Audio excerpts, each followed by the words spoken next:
बिस्मिल्लाहिर्रहमानिर्रहीम। आज की लैब में हम फंक्शंस को डिस्कस करते हैं और फंक्शंस को क्यों इस्तेमाल करते हैं, रीज़न फॉर यूजिंग फंक्शन हम क्यों इस्तेमाल करते हैं, फंक्शंस को क्यों ज़रूरत पड़ती है, हमें ये डिस्कस करेंगे।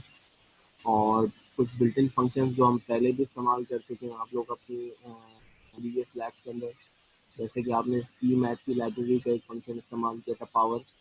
इसी तरह हमारे पास कई बिल्ट इन फंक्शन मौजूद हैं जो आप इस्तेमाल कर सकते हैं।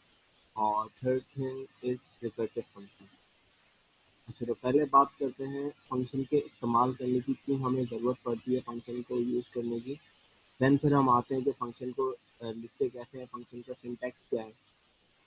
अच्छा, हम इस्तेमाल इसलिए करते हैं, फॉर एग्जांपल मेरे पास एक ब्लॉक ऑफ कोड है और मैं उस ब्लॉक ऑफ कोड को बार बार कॉल करना चाहता हूँ, मतलब बार बार डिस्प्ले करवाना चाहता हूँ।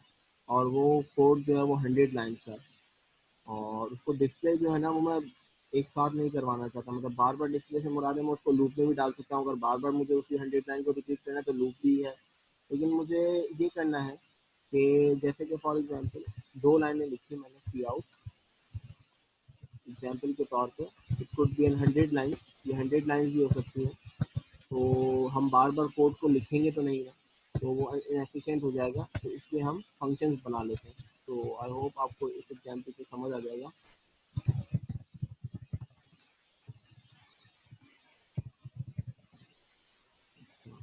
ये मैंने एक 2 लाइन डिस्प्ले करवाई है और मैं चाहता हूँ कि ये 2 लाइन मेरे प्रोग्राम में लिखी हुई है और बार बार लिखी गई, तो मैं इन 2 लाइनों को लूप में भी इंक्लूड कर सकता हूँ, लेकिन बार बार कहाँ लिखी है।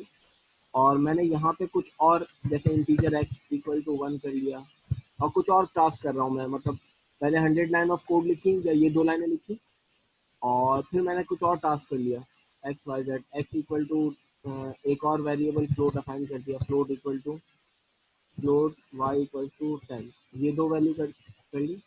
और फिर मुझे यही काम दोबारा रिपीट करना है, तो मैं चाहता हूँ कि ये 2 लाइनें दोबारा लिखी हुई हैं मेरे पास, जैसे कि तो मैं इसको दोबारा टाइप तो नहीं करूँगा ना। अगर ये 2 लाइनें नहीं होती, 100 लाइन होती, तो फिर क्या होता, फिर तो मुझे दोबारा कॉपी पेस्ट करना पड़ता कोड। तो इस तरह हम नहीं करते ऐसे सिनेरियो में।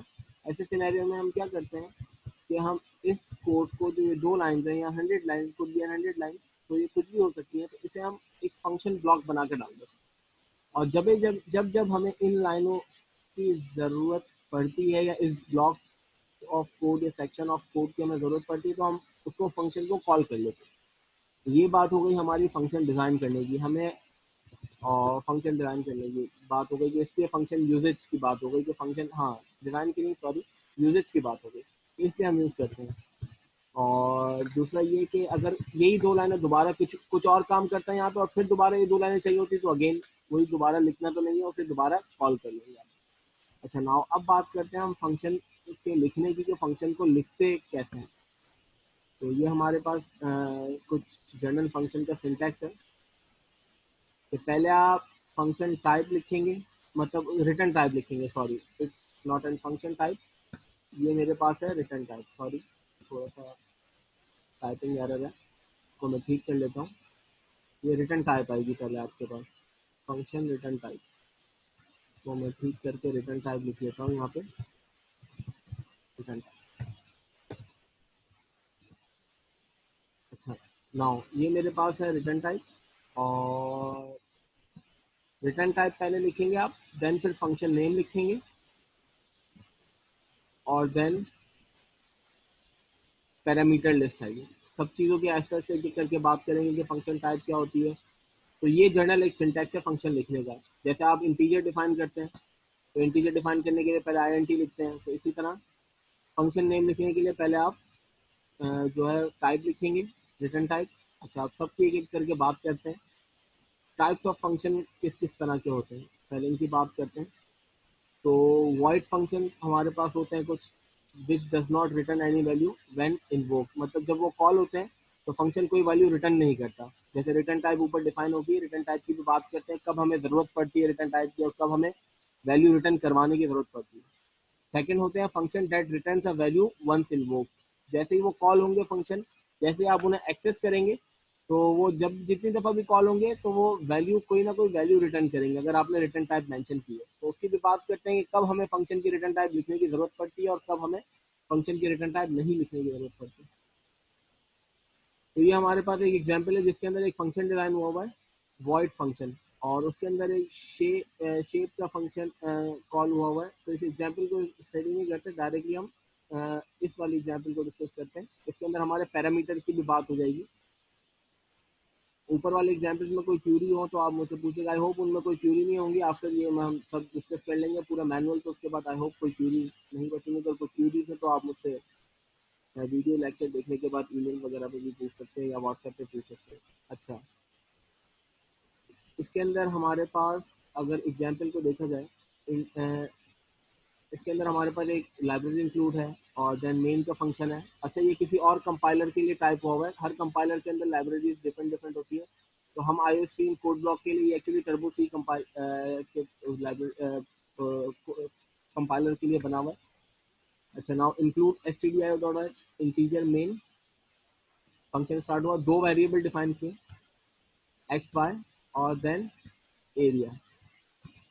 और एक्स वाई को वैल्यू असाइन करती है, यूजर से इनपुट लेंगे, डायरेक्ट वैल्यू असाइन करती है। आप ऊपर भी यहीं पे भी वैल्यू असाइन कर सकते थे, x equal to 25, y equal to 10। और एरिया को कंप्यूट किया हुआ है, यहाँ पे एरिया को कंप्यूट किया हुआ है। अब एक फंक्शन डिजाइन किया है, इस चीज़ में एक एरर भी है, मैं उसकी भी बात करूँगा क्या एरर है इस प्रोग्राम में।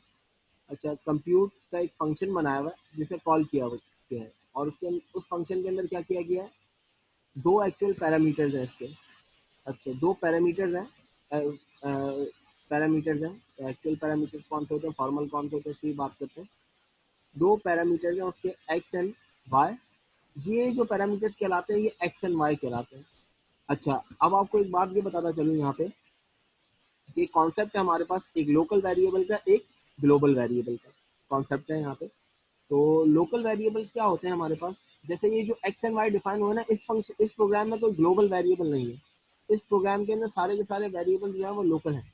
जैसे ये एक्स एंड वाई है, ये दोनों लोकल वेरिएबल है। इनका जो एक्सेस है इस प्रोग्राम के अंदर, एक्स और वाई का जो एक्सेस है वो सिर्फ और सिर्फ इस मेन फंक्शन की हद तक है। इस एक्स और वाई को आप इस दूसरे फंक्शन के अंदर एक्सेस नहीं कर सकते। ये जो कंप्यूट का फंक्शन बना हुआ है इसके अंदर आप एक्सेस नहीं कर पाएंगे। तो हम क्या करते हैं कि मेन फंक्शन का डेटा, यहाँ पे ये बात याद रखनी है आपने कि पैरामीटर्स कब आते हैं, फंक्शन के आर्गुमेंट्स, आर्गुमेंट कह लें या पैरामीटर्स कह लें, पैरामीटर कब डिफाइन करते हैं कि कब, कि मेन प्रोग्राम से आपको मेन प्रोग्राम से जितना डेटा, जितने वेरिएबल की वैल्यूज फंक्शन के अंदर सेंड करनी है। अगर आपको एक वेरिएबल की वैल्यू सेंड करनी है, आप जो फंक्शन डिफाइन कर रहे हैं, तो एक पैरामीटर भेजना है फंक्शन के साथ। और अगर दो वैल्यूज भेजनी है तो दो, जैसे मुझे इस केस में एक्स और वाई दोनों भेजना था, तो मैंने फंक्शन का जो आर्गुमेंट है या पैरामीटर है वो दो डिफाइन किए। अब एक्चुअल पैरामीटर कौन से, ये एक्चुअल पैरामीटर है जिनकी वैल्यूज से हमें कंसर्न है, ठीक है। इसके और यही ये जो है मेरे पास फॉर्मल पैरामीटर है। अब फॉर्मल पैरामीटर क्यों बनाया मैंने, इसलिए बनाया ताकि जो एक्स वाई का डेटा है वो इस एल और इस डब्ल्यू वेरिएबल के अंदर कॉपी हो जाए। तो हम यहाँ पे बात करते हैं, कॉपी करते हैं, तरह इस प्रोग्राम को एग्जीक्यूट करते हैं।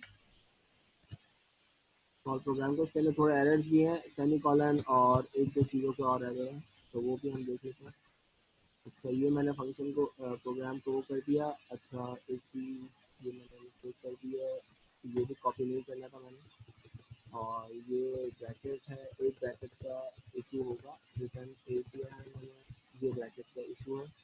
और ये रिटर्न ज़ीरो मेन फंक्शन में आना चाहिए, जो कि वहाँ मौजूद है। अगर नहीं है तो मैं लिख लेता हूँ यहाँ पे, ये मेन का फंक्शन है, रिटर्न ज़ीरो और ये। अच्छा, इस प्रोग्राम के अंदर इसको थोड़ा सा वो कर लेते हैं, पूरा फॉर्मेट इसका सही कर लेते हैं। अच्छा, यहाँ पे अच्छा इसके अंदर इसकी रिटर्न टाइप नहीं लिखती है फंक्शन की, इसको ये मिस्टेक है, वॉइड। इसके अंदर मुझे फंक्शन की एक वैल्यू, अच्छा यहाँ पे मुझे फंक्शन की एक वैल्यू चाहिए। तो अब देखें, रिटर्न टाइप के ऊपर बात करते हैं। वॉइड नहीं आएगी रिटर्न टाइप, सॉरी मैंने देखा नहीं कि वैल्यू रिटर्न कर रहा है फंक्शन। अच्छा, नाउ मेरे पास जो है यहाँ पे एक दफ़ा एक मैनुअल में थोड़ी सी मिस्टेक है, मैं इसको ठीक कर दूंगा मैनुअल में और देन फिर अपलोड कर दूंगा। अच्छा, now integer x and y दो वेरिएबल डिफाइन किए, ये मैं पहले बता चुका हूँ। एक्स की वैल्यू 25, वाई की इक्वल टू 10। और एरिया मेरे पास है ये वेरिएबल है जिसमें रिजल्ट आएगा। अच्छा, नाउ मैंने कंप्यूट का फंक्शन बनाया, जिसको मैंने फंक्शन को यहाँ लिख कॉल करवा दिया यहाँ पे। ये एक्चुअली फंक्शन कॉल है। तीन चीज़ें होती है फंक्शन के अंदर, function prototype, function call and function definition. ये जो है मेरे पास फंक्शन डेफिनेशन है, ये मेरे पास यहाँ लिख लेते हैं, ये मेरे पास फंक्शन फंक्शन डिफाइन किया है यहाँ पे, ठीक है मैंने। और ये फंक्शन कॉल है एक्चुअली, यहाँ पे लिख लेता हूँ दोबारा, फंक्शन फंक्शन इन्वोक करना या कॉल करना। तो यहाँ से कंट्रोल जो है ना प्रोग्राम का वो नीचे आएगा तो फंक्शन के थे। अच्छा, यहाँ पे आती है प्रोटोटाइप, जो इस प्रोग्राम में मेंशन है। प्रोटोटाइप ऑप्शनल है, प्रोटोटाइप जो डिफाइन करते हैं वो ऑप्शनल है। अच्छा, जो वैल्यू आप रिटर्न कर रहे हैं यहाँ पे, ये ए वैल्यू, ए की जो वैल्यू है वो इंटीजर है, तो आप इसकी रिटर्न टाइप फंक्शन की क्या रखेंगे, इंटीजर। और कंप्यूट, उसके ऊपर भी मैं बात करता हूँ। अच्छा, फंक्शन का नाम, पहले रिटर्न टाइप देन फंक्शन का नाम पहले से डिफाइन है, कंप्यूट इन्होंने डिसाइड किया हुआ है। अच्छा, फंक्शन का नाम आप ऐसा रखें जिससे पता चले कि फंक्शन के अंदर हो क्या रहा है। जैसे मैंने कंप्यूट किया, और यहाँ पे दो इंटीजर फंक्शन के अंदर क्या पास करूंगा। प्रोटोटाइप में आप वेरिएबल नहीं डिक्लेयर करते, आपने ये लिख दिया। अच्छा, ये चीज फंक्शन प्रोटोटाइप, ये फंक्शन प्रोटोटाइप है। और प्रोटोटाइप जो है ये ऑप्शनल है आपके पास ना, ऑप्शनल। अच्छा, ये ऑप्शनल किस केस में, इस केस में ऑप्शनल नहीं है, क्यों, क्योंकि आपने फंक्शन कॉल के बाद डेफिनेशन लिखी है। ये फंक्शन कॉल है, फंक्शन कॉल के बाद अगर आप डेफिनेशन लिखते हैं तो आपको प्रोटोटाइप लिखनी पड़ेगी। अगर फंक्शन कॉल से पहले ही आप यहाँ पे भी आपको इंटीजर लिखना पड़ेगा वरना एरर आ जाएगा। फंक्शन कॉल से पहले ही इसको डिफाइन कर देंगे तो आपके जो प्रोटोटाइप है वो हो जाएगी, क्या कहते हैं, आपको लिखने की जरूरत नहीं है प्रोटोटाइप। अच्छा, अब बात करते हैं कि एक्चुअल पैरामीटर्स पैरामीटर्स की कब जरूरत पड़ती है। अब मुझे जो कैलकुलेशन थी एरिया की, वो मैं फंक्शंस के अंदर कर रहा हूँ, मैं यहाँ पे नहीं कर रहा। मैं यहाँ पे भी कर सकता था, लेकिन वही बात मैंने आपको बताई कि फंक्शन हम स्टडी इसलिए कर रहे हैं ताकि आपको तो एक तो पता चले कि फंक्शन इस्तेमाल कैसे करते हैं, दूसरा जो वजह है, रीज़न है, वो ये है कि क्या कहते हैं, फंक्शन को इस्तेमाल करने की, अगर मुझे बार बार प्रोग्राम के अंदर ये कंप्यूट का प्रोग्राम मुझे बार बार एरिया कैलकुलेट करना है किसी चीज़ का, तो मैं बार बार ये जो फार्मूला लिखा हुआ है ये बार बार नहीं ना लिखना पड़े मुझे। मैं जस्ट ये लिख दूँ कंप्यूट और दो वैल्यू पास कर दूँ और वो मुझे पास कैलकुलेशन करके दे दे। जैसे आप पावर का फंक्शन इस्तेमाल करते हैं, बिल्ट इन फंक्शन बना है, जिसके अंदर आप पी ओ डब्ल्यू रखते हैं, दो पैरामीटर पास करते हैं, वो आपको पावर कैलकुलेट करके दे देता है। इसी तरह एक फंक्शन हमने खुद बनाया है। अच्छा, अब रिटर्न टाइप की बात करते हैं और पैरामीटर्स की बात करते हैं कि कब कब जरूरत पड़ती है रिटर्न टाइप की और कब जरूरत नहीं पड़ती। अगर आपको रिटर्न टाइप की जरूरत नहीं पड़ती तो आप यहाँ रिटर्न टाइप पे वॉइड लिख देंगे कि आपको कोई वैल्यू रिटर्न नहीं करनी। अगर कोई पैरामीटर नहीं चाहिए तो पैरामीटर को भी एम्प्टी छोड़ देंगे, इसको डिलीट कर देंगे। लेकिन इन दिस केस इस प्रोग्राम के मुताबिक मुझे पैरामीटर चाहिए। नाउ, अब जो है कंप्यूट, ये फंक्शन नाम है, नेम कुछ भी हो सकता है। नेम आप ऐसा रखें फंक्शन का जिससे आपको पता चले कि फंक्शन क्या कर रहा है, ठीक है। फंक्शन का नाम कुछ भी हो सकता है। नाउ, अब मुझे पैरामीटर इसलिए पास करके मैं चाहता था कि जो एक्स वाई है इसका डेटा जो है ना, ये जो वैल्यू कंप्यूट हो, जाहिर सी बात है इसका डेटा मुझे यहाँ दूसरे फंक्शन में सेंड करना है।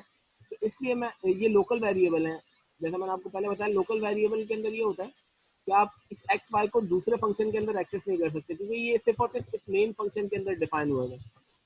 तो आप इनकी जो एक्सेसिबिलिटी है इस एक्स वाई की, आप नीचे नहीं कर सकते। तो आपको क्या करना था, ये जो एक्स वाई है इनका डेटा दूसरे फंक्शन में सेंड करना था। तो दूसरे फंक्शन में आपने पैरामीटर बना के सेंड करना है। अगर एक फंक्शन से दूसरे फंक्शन में डेटा सेंड करना है तो पैरामीटर बना के सेंड करेंगे।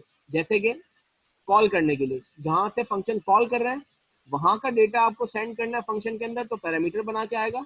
और फंक्शन का कोई डेटा, ये फंक्शन बनाया हुआ है, इसका डेटा आपको जहां से फंक्शन कॉल किया है, यहाँ से फंक्शन कॉल किया ना, वहां भेजना है तो रिटर्न टाइप बना के भेज देंगे। जैसे कि मुझे यहाँ पे ए की जो कैलकुलेशन है, ये वाली ए, क्योंकि ये वाला इंटीजर जो है वो इस प्रोग्राम की इस फंक्शन की हद तक वैलिड है। आप प्रोग्राम नहीं, इस फंक्शन की हद तक वैलिड है। तो इसको एक्सेस करने के लिए आप उसको ऊपर एक्सेस नहीं कर सकते उस प्रोग्राम, मतलब उस फंक्शन के अंदर। तो इसलिए इसको, इसकी वैल्यू मुझे ऊपर जहां से मैंने इसको कॉल किया है वहां भेजनी थी। तो इसलिए मैंने इसकी रिटर्न टाइप लिखी इंटीजर। अगर ये इंटीजर है, अगर ये फ्लोट होता, अगर ये फ्लोट होता, ए फ्लोट होता, तो मैं रिटर्न टाइप फ्लोट रखता, क्योंकि जो मैं वैल्यू रिटर्न करनी है अभी इस दिस के इंटीजर है, तो इसलिए मैंने रिटर्न टाइप क्या रखी है, इंटीजर। तो होगा क्या इस प्रोग्राम में, पहले ये एक्स वाई क्रिएट होंगे मेमोरी में, फिर एरिया क्रिएट होगा, फिर एक्स और वाई की वैल्यू असाइन होंगी, एरिया और देन कंप्यूट। आपने कंप्यूट का फंक्शन कॉल किया, यहाँ से दोनों पैरामीटर पास होके कहाँ आ गए, यहाँ पे आ गए लेंथ एंड विड्थ। जो x की वैल्यू है वो लेंथ में कॉपी होगी, जो y की वैल्यू है वो विड्थ में कॉपी होगी। और आपने बताया था कि दोनों इंटीजर होंगे, तो मेक श्योर ये x y इंटीजर हो। अगर कोई और होंगे तो वो फंक्शन एरर दे देगा, क्योंकि आपने प्रोटोटाइप में लिखा है तो दो इंटीजर पास करेंगे पैरामीटर के तौर पर। और इन पैरामीटर मल्टीपल हो सकते हैं, रिटर्न टाइप सिर्फ एक ही होगी हमेशा, मल्टीपल वैल्यू रिटर्न नहीं कर सकते आप, सिर्फ एक ही वैल्यू रिटर्न होगी। और पैरामीटर आप मल्टीपल रख सकते हैं। तो आपको पता था कि आपको ये वाली वैल्यू एक्स वाई के डेटा आपको दूसरे फंक्शन में सेंड करना है, तो इसलिए आपने दो पैरामीटर डिफाइन किया। अगर तीन वैल्यू सेंड करनी होती नीचे फंक्शन के अंदर तो आप तीन पैरामीटर लिखते हैं। एक पैरामीटर लिखना है तो मतलब एक डेटा भेजना है, किसी वैल्यू एक वैल्यू सेंड करनी है तो आप एक पैरामीटर रखें फंक्शन का। तो इन फंक्शन को हम एक्चुअल पैरामीटर कहते हैं, इनको फॉर्मल मतलब ये जो आपके पास दो टाइप्स हैं यहाँ पे मैनुअल में अगर आप देखें, एक फॉर्मल पैरामीटर है, एक एक्चुअल पैरामीटर है।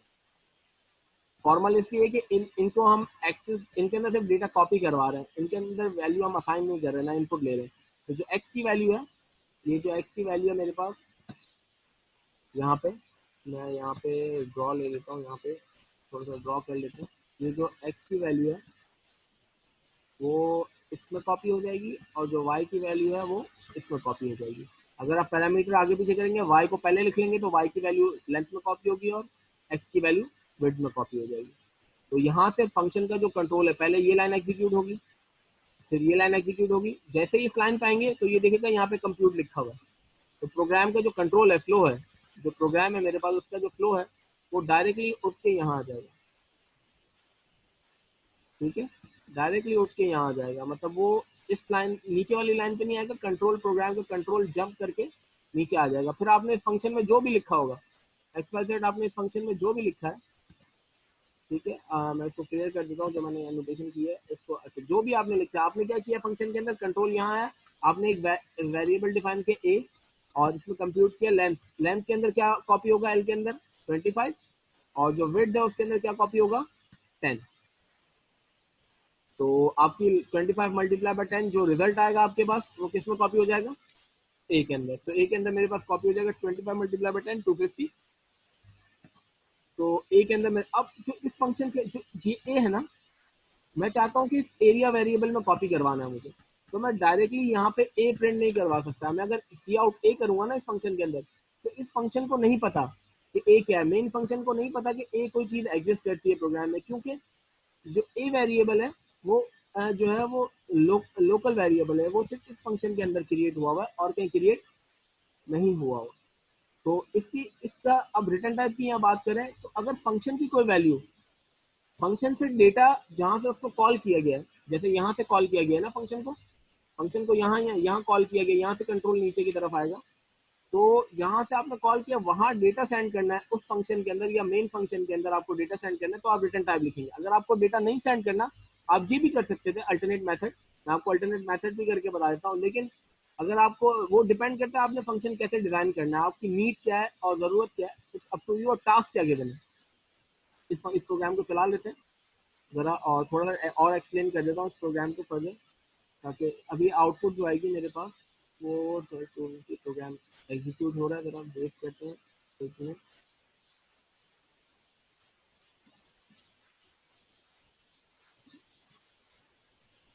जल्दी प्रोग्राम की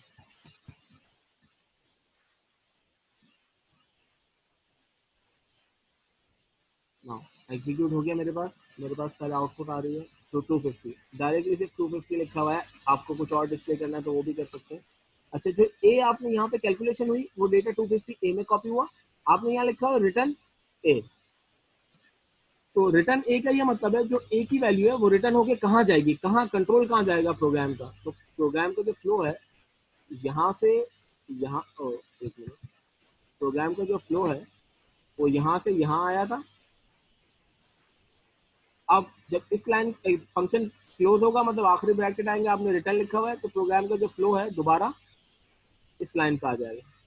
और इस लाइन पे आने के बाद, इस लाइन पे आने के बाद होगा क्या, इस लाइन पे आने के बाद होगा ये कि आपके पास जो ये कंप्यूट है, इमेजिन करें इस कंप्यूट की जगह पे क्या लिखा हुआ आ गया, ये ए, जो यहाँ पे ए लिखा हुआ था मेरे पास, ये जो ए लिखा हुआ है मेरे पास, ये ए, तो ये ए जो है वो इस कंप्यूट के जगह पे आ गया, इस पूरे कंप्यूट की जगह पे मेरे पास ए आ गया। ठीक है, तो ए आ गया अगर इस पूरे कंप्यूट की जगह पे, तो ए जो है वो कॉपी किस में हो जाएगा, इस एरिया में। मतलब यूज इमेजिन करें कि एरिया इक्वल्स टू ए लिखा हुआ आ गया, जो ए की वैल्यू थी वो एरिया में कॉपी हो गई। तो इसीलिए जब आप सी आउट कर रहे हैं तो एरिया यहाँ पे हो रहा है। अच्छा, अल्टरनेट मेथड आप क्या कर सकते थे, और क्या हो सकता, क्या क्या पॉसिबिलिटीज हो सकती थी इस प्रोग्राम को करने की।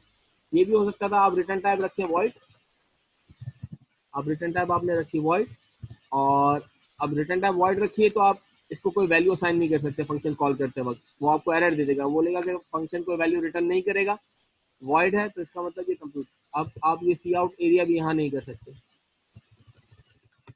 ठीक है, क्योंकि आप एरिया में इस वेरिएबल में कॉपी नहीं करवा सकते।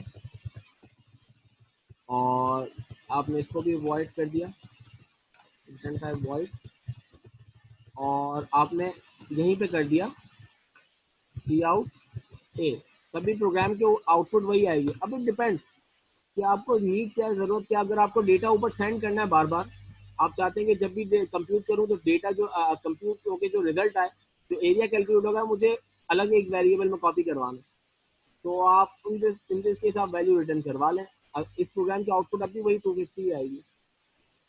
तो depend on the situation. I hope आपको इससे काफ़ी चीज़ें समझ आएंगी कि वॉइड कब लिखते हैं, वो कब लिखते हैं। तो अब ये वर्ड लिख दिया, अब अगेन इसको दोबारा उसी उस पर कर देते हैं। थोड़ा सा एक चीज़ और लास्ट में बताता हूँ आपको, ये उसी इसका आ गया प्रोग्राम। अच्छा, ये रिटर्न टाइप अभी मैंने इंटीजर रखी है, क्योंकि मैं वैल्यू यहाँ से रिटर्न कर रहा था इंटीजर। अगर ये फ्लोट वैल्यू होती, फॉर एग्जांपल एरिया को मैं फ्लोट कर देता हूँ समहाउ, मैं फ्लोट, इसको यहाँ लगाता हूँ, यहाँ फ्लोट, मैं सबको फ्लोट कर देता हूँ।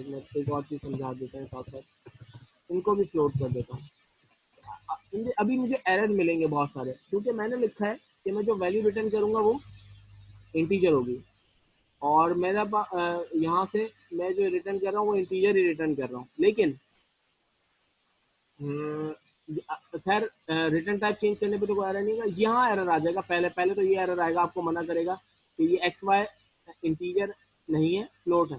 तो आप पहले तो इनको वो करें।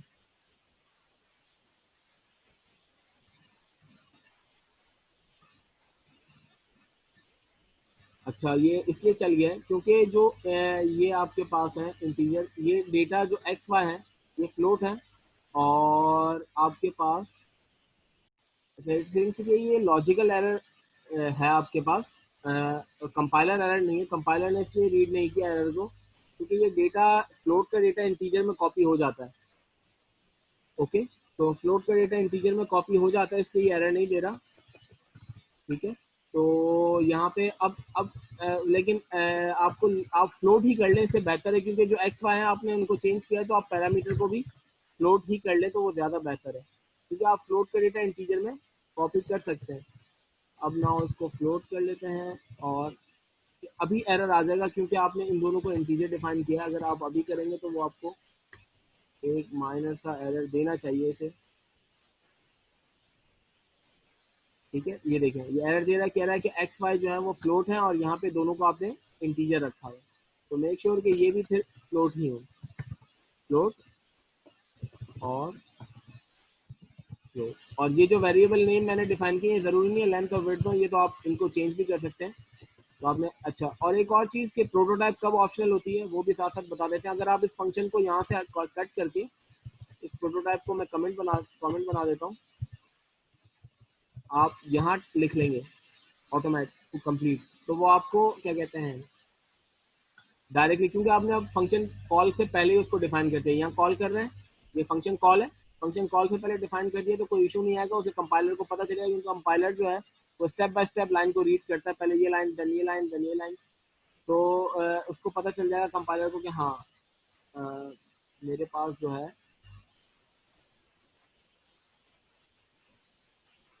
एक और चीज़ आपको यहाँ पे कंफ्यूजन हो रही होगी इसके अंदर, तो मैंने रिटर्न टाइप इंटीजर रखी है, लेकिन जो ये है, ये असल में एक्चुअली एरिया तो फ्लोट है, तो इंटीजर फ्लोट में कॉपी हो जाता है। अगर आप एक फ्लोट वेरिएबल को इंटीजर में असाइन करें तो असाइन हो जाता है, तो इसलिए कंपाइलर जो है, ये लॉजिकल एरर है, सिंटैक्स एरर नहीं है, कंपाइलर जो है वो सिर्फ सिंटैक्स एरर वो करता है। अब इसको भी आपको फ्लोट करना होगा, तो इट डिपेंड्स। आप ये कंफ्यूजन ना अपने माइंड में क्रिएट करें कब फ्लोट आएगा कब इंटीजर आएगा। स्टूडेंट्स को ये कंफ्यूजन रहती है कि कब रिटर्न टाइप में कब फ्लोट लिखेंगे। तो it depends on the data, data की नेचर कैसी है। अगर ये स्ट्रिंग होता तो आप यहाँ पे स्ट्रिंग लिखते हैं। तो इट डिपेंड्स कि आपको फंक्शन से कोई डेटा, बस इतना याद रखें एक उसूल, कि आपको फंक्शन से कोई डेटा सेंड करना है मेन प्रोग्राम में तो रिटर्न टाइप आएगी, और जहां से कॉल कर रहे हैं फंक्शन को, मेन प्रोग्राम से कहीं से भी कॉल कर रहे हैं फंक्शन को, वहां से डेटा सेंड करना है तो आप आर्ग्यूमेंट बना के भेजेंगे। आई होप ये क्लियर हुआ होगा। फर्दर आगे देखते हैं हमारे पास क्या है। अच्छा, एक और चीज है हमारे पास, pass by value and pass by reference. Pass by value और पास बाय रेफरेंस को भी जरा डिस्कस करते हैं। देन फिर हमारे पास है रिकर्सिव फंक्शन, उसको रिकर्सिव फंक्शन को भी देखते हैं। रिकर्सिव फंक्शन को भी स्टडी करते हैं, पास बाय रेफरेंस। ये दोनों हम प्रोग्राम देखेंगे, ये दोनों प्रोग्राम स्टडी करेंगे, और इससे आपको एक चीज़ आइडिया हो जाएगी कि पास बाय वैल्यू और पास बाय रेफरेंस का मीनिंग क्या है। अच्छा, पास बाय, यहाँ पे एक और चीज़ मिसिंग है, यहाँ पे बाय नहीं लिखा हुआ। अच्छा, टाइप बी लिख दिया मैंने, pass by value and pass by reference.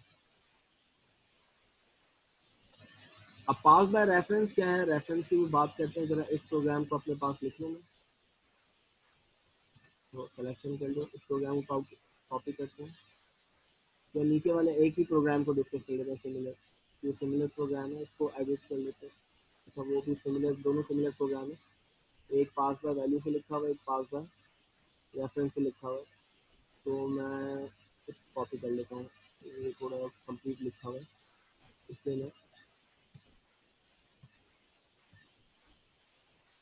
Control C, control यहाँ पे कर लेता हूँ, इंटीजर नेम को सेलेक्ट किया मैंने, और इसको एडिट करके पेस्ट कर। अच्छा, इसके अंदर कुछ एरर आए, वो मैं एरर रिमूव कर देता हूँ। कॉपी पेस्ट करते रहे तो एरर में।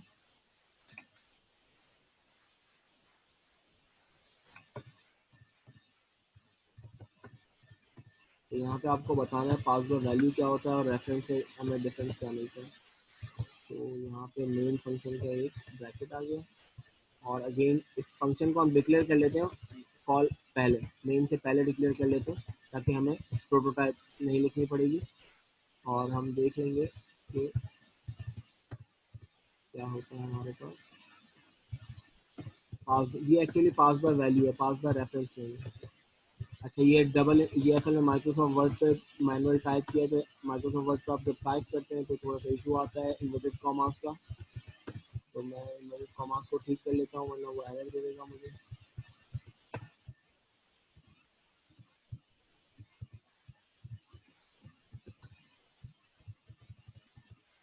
तो ये मेरे पास है। अब पास बाय वैल्यू को और पास बाय रेफरेंस को स्टडी करते हैं। जैसे इंटीजर, दो वेरिएबल मैंने डिक्लेयर किए यहाँ पे, और दोनों को वैल्यू असाइन की 10 एंड 5। और यहाँ पे जब मैं डिस्प्ले करूँगा, इस प्रोग्राम को एग्जीक्यूट करूँगा, तो मेरे पास लिखा हुआ आएगा एक्स की वैल्यू 10 लिखी हुई आएगी यहाँ पे। नेक्स्ट लाइन होगा पहले, और देन एक्स की वैल्यू 10 और वाई की वैल्यू आएगी 5 यहाँ पे लिखी हुई। फिर फंक्शन कॉल हो जाएगा, और फंक्शन की जो रिटर्न टाइप है वो मैंने डिफाइन नहीं की थी, मैं इसको वॉइड कर रहा हूँ क्योंकि मुझे इस प्रोग्राम के अंदर कोई वैल्यू रिटर्न नहीं करवानी है। तो इसलिए मैं नहीं चाहता कि रिटर्न टाइप। हाँ, आर्ग्यूमेंट में इस एक्स वाई का डेटा उस फंक्शन में पास करना चाह रहा था, तो पास तो कर रहा हूँ मैं, फंक्शन का नाम पास ही रख दिया। आप कुछ भी रख दें, पास बाय वैल्यू रख दें फंक्शन का नाम, ठीक है। अच्छा, नाउ अब इस प्रोग्राम में हो क्या रहा है, बताने की कोशिश क्या की जा रही है। तो ये बताना की कोशिश की जा रही है कि आपने एक्स वाई को, ये एक्चुअल पैरामीटर है। जब भी आप फंक्शन को सॉरी, एक कॉल करते वक्त रिटर्न टाइप नहीं आती, सॉरी मैंने गलती कर दी, कॉल करते वक्त रिटर्न टाइप नहीं लिखेंगे आप, याद रखिएगा। अच्छा, नाउ आपने क्या होता है जब आप फंक्शन कॉल करते हैं, जब आप फंक्शन कॉल करते हैं तो होता ये है आपके पास, जब आप फंक्शन कॉल करते हैं तो कंट्रोल जो है प्रोग्राम का ये रहा। जैसे आप फंक्शन कॉल करते हैं, प्रोग्राम का कंट्रोल फंक्शन में जाता है ना, ये याद रखें। आपने दो वैल्यू असाइन की, दोनों वैल्यू को पहले डिस्प्ले करवाया एक्स एंड वाई को, और एक्स जो है मेरे पास ये रहा, ये एक्स है। इस एक्स की वैल्यू जो है वो कॉपी किस में होगी, इस ए में, और जो वाई की वैल्यू है वो कॉपी होगी इस बी वेरिएबल में। ठीक है, इस बी में। तो ये मेरे पास कॉपी होगा डेटा, मतलब एक्स की वैल्यू ए में कॉपी हो गई और बी की वैल्यू वाई की वैल्यू, वाई की जो वैल्यू है वो बी में कॉपी हो गई। ठीक है, नाउ अब मैंने इस फंक्शन के अंदर काम क्या किया है, इस फंक्शन के अंदर वैल्यू चेंज करवा दी। मतलब ए के अंदर जो है एक्स कॉपी हुआ था, दैट मीन्स ए के अंदर जो है वो 10 कॉपी हुआ था, और वाई के अंदर जो है वो 5 कॉपी हुआ था। और यहाँ पे मैंने क्या कर दिया कि ए के अंदर ए इक्वल्स टू ए की वैल्यू, ए के अंदर एक्स कॉपी हुआ था तो ए की वैल्यू क्या थी 10, तो ये होगा 10 प्लस 5, और ये होगा b equals to b multiply by 2। तो बी के अंदर जो है वाई की वैल्यू कॉपी हुई है, तो वाई की वैल्यू क्या है 5, 5 मल्टीप्लाई बाय 2, तो इक्वल टू रिजल्ट क्या आएगा मेरे पास 5 टू द 10, और इसका रिजल्ट क्या होगा 15। तो ए के अंदर जो है वो मेरे पास 15 कॉपी होगी, क्योंकि मैंने असाइन भी ए को ही करवाई है वैल्यू ना, तो ए के अंदर भी 15 हो गया और बी के अंदर मेरे पास जो है वो 10 हो गया। तो यहाँ पे जो आउटपुट डिस्प्ले होगा वो होगा मेरे पास 15 एंड 10। तो अब सवाल ये है, क्या मैंने ए और बी को चेंज किया है, तो क्या एक्स एंड वाई भी चेंज होगा? नहीं, एक्स एंड वाई चेंज नहीं होगा, क्योंकि आपने जो पैरामीटर है इसकी वैल्यू पास की थी। ए जो है वो मेमोरी में जब आप कोई वेरिएबल क्रिएट करते हैं तो वो एड्रेस भी आपका एक एड्रेस भी ऑक्यूपाई करता है। तो एक्स का एड्रेस डिफरेंट है और वाई का एड्रेस भी, मतलब वाई का एड्रेस डिफरेंट है, ए का एड्रेस भी डिफरेंट होगा, बी का एड्रेस भी डिफरेंट होगा। हाँ, अगर आप पास बाय रेफरेंस करेंगे, मतलब रेफरेंस का ये मतलब होता है कि आप एड्रेस पास कर दें, मेमोरी एड्रेस, जो एक्स का एड्रेस है वो ए में कॉपी करवाएं और वाई का एड्रेस भी बी में कॉपी करवाएं। तो उसके लिए हम फिर नॉर्मल इंटीजर नहीं बनाते, हम फिर किसी और नेचर के वेरिएबल बनाते हैं। वो हम मैं बताता हूँ जरा कैसे बनते हैं, मतलब पॉइंटर्स क्रिएट करते हैं एक्चुअली। तो ये एक्स एंड वाई, तो ये बताना है यहाँ पे कि ए और बी को चेंज करने पे पर एक्स और वाई को के अंदर चेंजिंग नहीं होगी। एक्स एंड वाई की वैल्यू वही 10 एंड 5, आपके पास आउटपुट आएगी 10 एंड 5। नेक्स्ट लाइन होगा, फिर आउटपुट आएगी आपके पास थोड़ा सा आपके पास आउटपुट आएगी फिर 15 एंड 10, देन फिर आपके पास आउटपुट आएगी अगेन 10 एंड 5। तो इस प्रोग्राम को एग्जीक्यूट कर देते हैं, बस एक जरा बीच में एक स्पेस भी डाल देते हैं ताकि अलग अलग एक्स एंड वाई नजर आए, वरना एक साथ नजर आ जाएगा। एक स्पेस भी बीच में आउट प्रिंट करवा लेते हैं।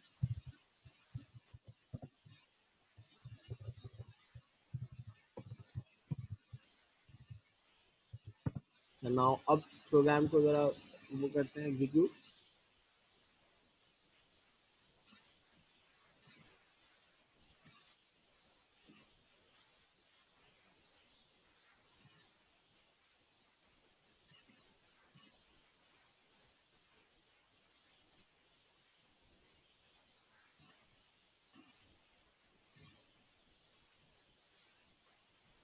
प्रोग्राम एग्जीक्यूट हो रहा है, please wait for a while.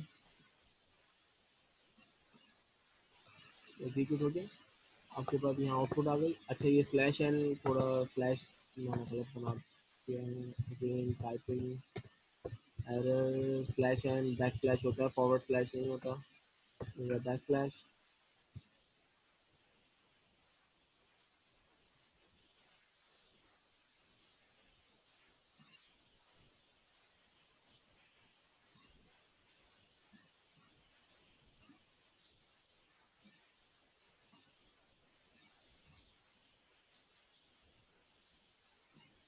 ये आपके पास आउटपुट आ गया 10 एंड 5, 15 एंड 10 एंड 10 एंड 5। देख रहे हैं आप यहाँ पे ए और बी को चेंज करने से एक्स एंड वाई चेंज नहीं हुआ।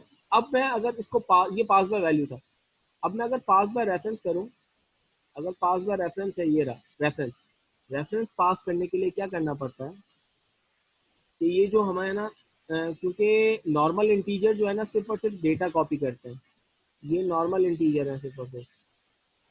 ऑलराइट, ये नॉर्मल इंटीजर है। आप इनको अगर एड्रेस कॉपी करवाना है इन इंटीजर के अंदर, इंटीजर का तो आप इनको पॉइंटर्स क्रिएट करेंगे। एक्चुअली पॉइंटर्स एक अलग पूरा टॉपिक है, लेकिन एक जनरल इंट्रो देने के लिए आपको मैं बता रहा हूँ कि आपको पॉइंटर क्रिएट करना है तो आप इंटीजर के साथ स्टैटिक, अगर फ्लोट टाइप का पॉइंटर है तो फ्लोट के साथ स्टैटिक और ए स्टार, स्टार और स्टार एंड डी लिखेंगे आप, और then star and b, static में स्टार लिखेंगे और बी स्टैटिक, चलें सॉरी स्टैटिक, और देन फिर आप जो है अच्छा ठीक है। नाउ एड्रेस, अब मैं चाहता हूँ कि जो एक्स एंड वाई का एड्रेस है, मेमोरी एड्रेस, क्योंकि आप जो मैनिपुलेशन करेंगे डेटा की वो एड्रेस के ऊपर करेंगे। किसके ऊपर करेंगे मैनिपुलेशन? डेटा के ऊपर। तो एड्रेस के साथ ही डेटा के ऊपर मैनिपुलेशन करेंगे। तो आपने क्या करना है, एड्रेस, सी प्लस प्लस में एड्रेस के लिए अगर आप मेमोरी एड्रेस को डायरेक्ट एक्सेस करते हैं तो एम परसेंट का साइन लगाते हैं, या एंड का साइन कह लें। आपने एंड का साइन लगाया और देन अब क्या होगा, अब एक्स, प्रीवियसली एक्स और वाई की वैल्यू ए में कॉपी होती थी, अब एक्स और वाई की वैल्यू, अब वैल्यू कॉपी नहीं होगी। पहले एक्स और वाई की वैल्यू ए में कॉपी होगी ना, अब उनका एड्रेस कॉपी हो जाएगा। एड्रेस जैसे मेमोरी एड्रेस होता है, जैसे रैम है आपके पास, रैम के अंदर हर मेमोरी का कोई ना कोई एड्रेस होगा। और एड्रेस जो है वो किसी भी फॉर्म, मतलब बाइनरी फॉर्म में भी लिखा हुआ होता है। कंपाइलर जो एड्रेस डिस्प्ले करते हैं ना, हम ये एड्रेस डिस्प्ले नहीं कर रहे, लेकिन कंपाइलर के अंदर अगर आप मेमोरी एड्रेस देखना चाहते हैं तो ये जो कोड ब्लॉक कंपाइलर है, ये एड्रेस को जो है ना वो हेक्साडेसिमल फॉर्म में डिस्प्ले करता है। वरना जनरली मेमोरी एड्रेस जो है वो बाइनरी फॉर्म में रिप्रेजेंटेशन होती है। जो कंप्यूटर्स हैं वो जीरोज एंड वन के मेमोरी लैंग्वेज को समझते हैं। तो जनरली डेटा रिप्रेजेंटेशन फिर बाइनरी में कर लें आप, ह्यूमन अंडरस्टैंडिंग के लिए वो किसी ने भी कर लें। तो जो कंपाइलर है कोड ब्लॉक, वो डेटा को आउटपुट, जो एड्रेस का आउटपुट देता है, अगर एड्रेस देखना हो मुझे कि एक्स एंड वाई का एड्रेस क्या है मेमोरी के अंदर, तो वो फिर हम डिस्प्ले कराते हैं अगर एड्रेस, तो वो हमें हेक्साडेसिमल फॉर्म में दिखाता है। अभी हम एड्रेस डिस्प्ले नहीं करवा रहे। तो इस एड्रेस के पास करने से एक्चुअली पास बाय रेफरेंस पास कर रहे हैं, एक्स की वैल्यू पास कर रहे हैं ए में, रेफरेंस पास कर रहे हैं, वैल्यू पास नहीं कर रहे आप।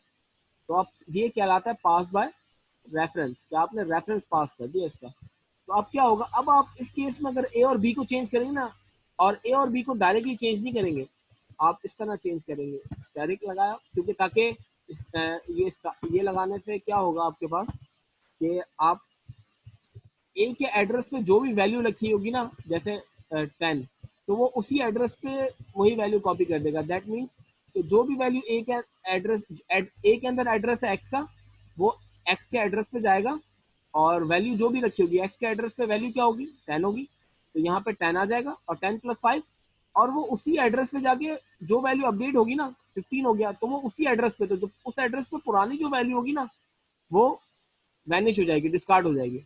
इस केस में एक्स एंड वाई दोनों अपडेट हो जाएंगे। तो पास बाय रेफरेंस करने का ऐसे सिनेरियो को हम वहां इंप्लीमेंट करते हैं जब मुझे फंक्शन से 2-3 वैल्यू नीचे मेन प्रोग्राम में एडिट करनी हो। मैं 2-3 वैल्यू रिटर्न नहीं करवा सकता एक साथ फंक्शन से।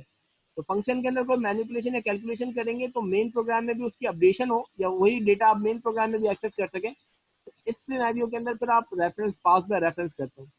तो इसको डीपली स्टडी हम पॉइंटर्स की लैब अगर कर पाए तो उसके अंदर हम डिस्कस करेंगे। और इसको इम्प्लीमेंट करिएगा। कोई सवाल हो तो मुझसे पूछेगा। मैंने इम्प्लीमेंट कर दिया, इसके आउटपुट देख लेते हैं।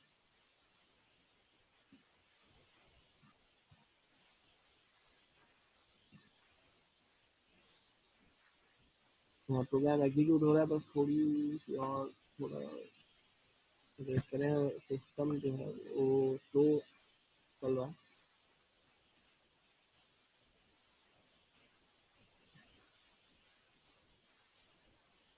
Yes, it's now execute. देख रहे हैं? अच्छा, ये एड्रेस इसने डिस्प्ले कर दिया। अच्छा, देख रहे हैं, ये एड्रेस, एड्रेस डिस्प्ले कर दिया। एड्रेस देख रहे हैं, ये 10 पहले आपने डिस्प्ले कराया, 10 एंड 5, और देन आपने यहाँ पे डिस्प्ले देखें, ये डिस्प्ले क्या करवा रहे हैं, एक्स और वाई। देखें, इस केस में अपडेट हो गया 15 एंड 10। अब यहाँ पे ए लिखा हुआ है, तो एक्स, ये एक्स का एड्रेस है। देखो, ये हेक्साडेसिमल फॉर्म में लिखा हुआ है। अगर आपको वैल्यू चाहिए उस एड्रेस पे, वैल्यू क्या है, तो आप यहाँ पे स्टैटिक लगा दें। आप अगर एग्जाम्पल को देखेंगे तो एग्जाम्पल में स्टैटिक लगा हुआ होगा। तो ये प्रोग्राम को अगेन करा एग्जीक्यूट करते हैं। ये एक्स एंड वाई का एड्रेस है, मेमोरी एड्रेस, जो 0x करके लिखा हुआ है। 0x मीन्स हेक्साडेसिमल नोटेशन, या आगे जो जितनी भी नोटेशन है 6A। आपको पता है हेक्साडेसिमल में कहाँ तक डेटा होता है, 0 से F तक। तो ए और एफ, एक्चुअली इसको बाइनरी में कन्वर्ट करना और डेटा को रिप्रेजेंटेशन करने के लिए तो आप बाइनरी में कन्वर्ट कर सकते हैं। आपको डेटा रिप्रेजेंटेशन या डेटा कन्वर्जन पता होंगी, तो कैसे कैसे होती है मैनुअली डेटा कन्वर्जन, तो आप करके मेमोरी एड्रेस पता कर सकते हैं क्या है। मतलब ऐसे ही जनरली आप उसको देख सकते हैं, पता कर सकते हैं डेटा कन्वर्जन। और कंपाइलर ऐसा भी कोई होता है, काफ़ी कंपाइलर ऐसे होते हैं जिसमें डेटा रिप्रेजेंटेशन जो है वो बाइनरी में आती है। तो यहाँ देख रहे हैं, यहाँ पे ए और बी अपडेट हुआ है, तो एक्स एंड वाई भी अपडेट हो गया मेरे पास। तो ये बताना था। कि आप जब एड्रेस पे मैनिपुलेशन करते हैं तो ये जो लोकल वेरिएबल है, ऐसा करते हैं इसलिए कि ये लोकल वेरिएबल थे, ये डायरेक्टली इस प्रोग्राम इस फंक्शन में एक्सेसिबल नहीं थे, तो इसीलिए हमने इसका एड्रेस पास किया और इनको मैनिपुलेट कर लिया। तो ये पास बाय रेफरेंस कहलाता है मेरे पास। आगे आते हैं हम अपने पास। अच्छा, ये आउटपुट गलत लिखी हुई है यहाँ पे, इसकी आउटपुट जो है वो 15 एंड 10 आएगी, तो करेक्ट कर लीजिएगा अपने पास। ठीक है, मैं करेक्ट करके अपलोड कर दूंगा इसको। नाउ बिल्ट इन फंक्शन हम पहले भी इस्तेमाल कर चुके हैं, जनरली ओवरव्यू दे दूंगा। मैथ डॉट एच के अंदर आपने built in function c math की लाइब्रेरी में आपने देखे होंगे। उसके तो आपके पास फंक्शन होता है एस क्यू आर टी, जैसे स्क्वायर रूट का फंक्शन है, साइन कॉस टेन और पावर का फंक्शन आप इस्तेमाल कर चुके हैं ऑलरेडी। तो ये हमारे पास बिल्ट इन फंक्शन कहलाते हैं, जिनके अंदर हम लाइब्रेरी ऐड करते हैं और डायरेक्टली फंक्शन को इस्तेमाल कर लेते हैं बस। तो इनको यूज़ करना हो तो आप यूज़ कर लीजिएगा। Then recursive. अच्छा, रिकर्सिव फंक्शन क्या होता है? रिकर्सिव फंक्शन हमारे पास एक ऐसी टाइप ऑफ फंक्शन की जिसके अंदर हम फंक्शन के अंदर ही फंक्शन को कॉल करते हैं। क्या करते हैं? फंक्शन के अंदर ही फंक्शन इटसेल्फ कॉल किया जाता है। जैसे कि यहाँ पे आप देखें, जनरल ओवरव्यू दूंगा इसका भी। तो इसका क्विक ओवरव्यू एक तरीके से बस, तो इसके अंदर फंक्शन जैसे लूप होता है ना, एक तरीके से आप लूप चलाते हैं, लूप का एक अल्टरनेट मेथड है कि आप फंक्शन के अंदर फंक्शन को कॉल कर लें। जैसे ये फंक्शन है ना, माई फंक्शन, आप इसके अंदर देखें, ये माई फंक्शन है। अब काउंटर की वैल्यू अगर 5 है तो ये 5 दफा कॉल होता रहेगा, और जैसे ही माइनस माइनस काउंटर हो गया, काउंटर की वैल्यू 0 पहुंचेगी ना जैसे ही, तो ये फंक्शन टर्मिनेट हो जाएगा। जैसे लूप टर्मिनेट होता है ना, तो फंक्शन के अंदर ही देखिए फंक्शन कॉल किया हुआ ये रहा। जब आप एक चीज के अंदर एक लूप बना देंगे, एक तरीके से लूप बना दिया, फंक्शन के अंदर ही फंक्शन कॉल कर दिया, तो जब ये फंक्शन कॉल होगा तो कंट्रोल दोबारा यहाँ आएगा। पहली दफा आपने मेन प्रोग्राम से, पहली दफा जब फंक्शन कॉल करेंगे वो तो मेन प्रोग्राम से करेंगे, लेकिन बार बार जब करते रहेंगे, मतलब आप ये पहली दफा कॉल हुआ तो नीचे इसको एक और कॉल मिल गई, तो ये दोबारा यहाँ आ जाएगा, इस लाइन पे आ जाएगा। और जब तक ये कॉल होती रहेगी, जैसे ये वाली कंडीशन ट्रू होगी ना, तो ये रिटर्न हो जाएगा, मतलब टर्मिनेट हो जाएगा फंक्शन। तो जब तक ये एल्स चलता रहेगा ना, काउंटर की वैल्यू अगर 5 है तो ये 5 दफा एल्स चलेगा, और फिर छठी दफा ये चल जाएगा। तो 5 दफा ये वाले माई फंक्शन को कॉल करता रहेगा, रिपीट रिपीट रिपीट। तो आप फैक्टोरियल वाला एक प्रोग्राम है पोस्ट लैब में, कोशिश करिएगा वो आप रिकर्सिव फंक्शन से करें। एक प्रोग्राम के अंदर लैब क्लास में फैक्टोरियल वाला, कोशिश करिएगा रिकर्सिव फंक्शन से करें। अगर रिकर्सिव फंक्शन से ना हो तो उसको नॉर्मल फंक्शन से भी कर लीजिएगा, कोई मसला नहीं। ठीक है, आई होप आपको चीज़ें समझ आई होंगी। कोई क्यूरीज हो तो प्लीज़ ज़रूर पूछेगा। तो मिलते हैं अगली लैब में इंशाल्लाह। अल्लाह हाफ़िज़।